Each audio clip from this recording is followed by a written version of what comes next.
छठ पूजा 2024 नियम क्यों मनाते हैं? चैती छठ, जानिए इसके नियम और कब से हुई शुरुआत।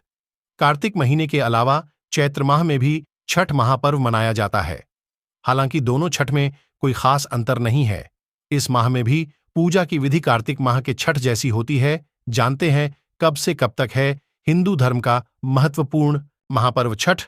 भारत के बिहार, झारखंड, पश्चिम बंगाल, उत्तर प्रदेश और नेपाल के तराई क्षेत्रों में उत्साह से मनाया जाता है। इस पर्व को छठी तिथि को शुक्ल पक्ष में कार्तिक और चैत्र महीने में मनाया जाता है। इस पर्व में सूर्य देव की पूजा और अर्घ्य किया जाता है। छठ के दिन नहाए खाए करते हैं और सूर्योदय और सूर्यास्त के समय पूजा करते हैं। यह पर्व भोजपुरी, मगही और मैथिल समाज के लोगों के लिए अत्यंत महत्वपूर्ण है। 2024 में छठ का आयोजन 12 अप्रैल को शुक्रवार से शुरू होगा और 15 अप्रैल को समाप्त होगा। यह पर्व वैदिक काल से चला आ रहा है और बिहार की परंपरा बन चुका है। साल 2024 में छठ की 12 अप्रैल दिन शुक्रवार से नहाए खाए के साथ शुरुआत होगी और ये पर्व 15 अप्रैल को सुबह अर्घ्य देने के बाद व्रत तोड़ने के साथ समाप्ति होगी। बता दें कि कार्तिक महीने के अलावा चैत्र माह में भी छठ महापर्व मनाया जाता है। हालांकि दोनों छठ में कोई खास अंतर नहीं है। इस माह में भी पूजा की विधि कार्तिक माह के छठ जैसी होती है, लेकिन दोनों की कथाएं व कहानियां अलग अलग हैं। क्यों मनाते हैं चैती छठ? पुराणों के अनुसार ऐसी मान्यता कि माता सीता ही नहीं बल्कि द्रौपदी ने भी छठ पूजा का व्रत रखा था। जो भी छठ पूजा पूरे विधि विधान के साथ करता है, उनकी सभी मनोकामना अवश्य पूरी होती है। वहीं अगर आप छठ महापर्व में ढलते सूर्य के साथ साथ अगर आप उगते सूर्य को भी अर्घ्य देते हैं, तो इससे आपको जीवन में आने वाले सभी कष्टों और रोगों से छुटकारा मिलता है। लोक आस्था के महापर्व छठ पूजा के दौरान व्रती 36 घंटे का निर्जला उपवास रखती है।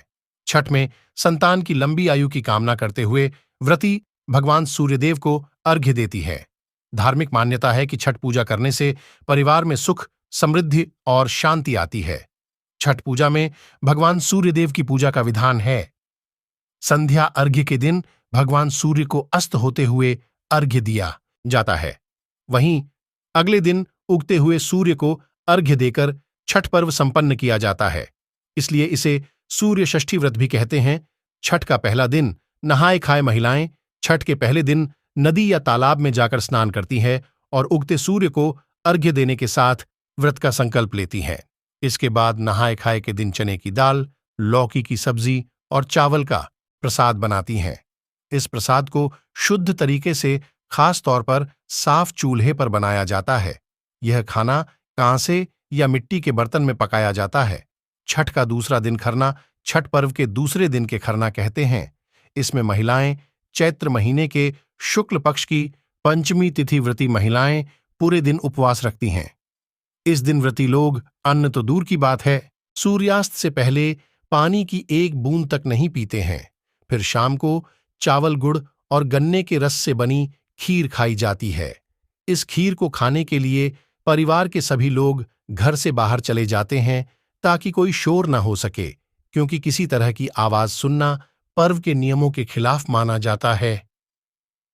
छठ का तीसरा दिन पहला अर्घ्य छठ के तीसरे दिन सुबह के समय प्रसाद तैयार किया जाता है और ये प्रसाद केवल व्रती महिलाएं ही बनाती है। जब प्रसाद बनकर तैयार हो जाता है तो उसके बाद महिलाएं शाम को अर्घ्य के लिए बांस की टोकरी सजाकर तालाब या नदी के किनारे सूर्य की उपासना करती हैं और सूर्यास्त से कुछ समय पहले सूर्य देव की पूजा का सारा सामान लेकर घुटने भर पानी में जाकर खड़े होकर पूजा करती हैं और अर्घ्य देती। छठ का चौथा यानी अंतिम दिन छठ के चौथे दिन यानी चैत्र माह के शुक्ल पक्ष की सप्तमी तिथि की सुबह उगते हुए सूर्य को अर्घ्य दिया जाता है। सूर्योदय से पहले ही व्रती लोग घाट पर पहुंच जाते हैं। शाम की ही तरह उनके परिजन उपस्थित रहते हैं। संध्या अर्घ्य में अर्पित किए गए पकवानों को नए पकवानों से बदल दिया जाता है। सभी नियम विधान सांध्य अर्घ्य की तरह ही होते हैं। सिर्फ व्रती लोग इस समय पूर्व दिशा की ओर मुड़कर पानी में खड़े होते हैं व सूर्योपासना करते हैं।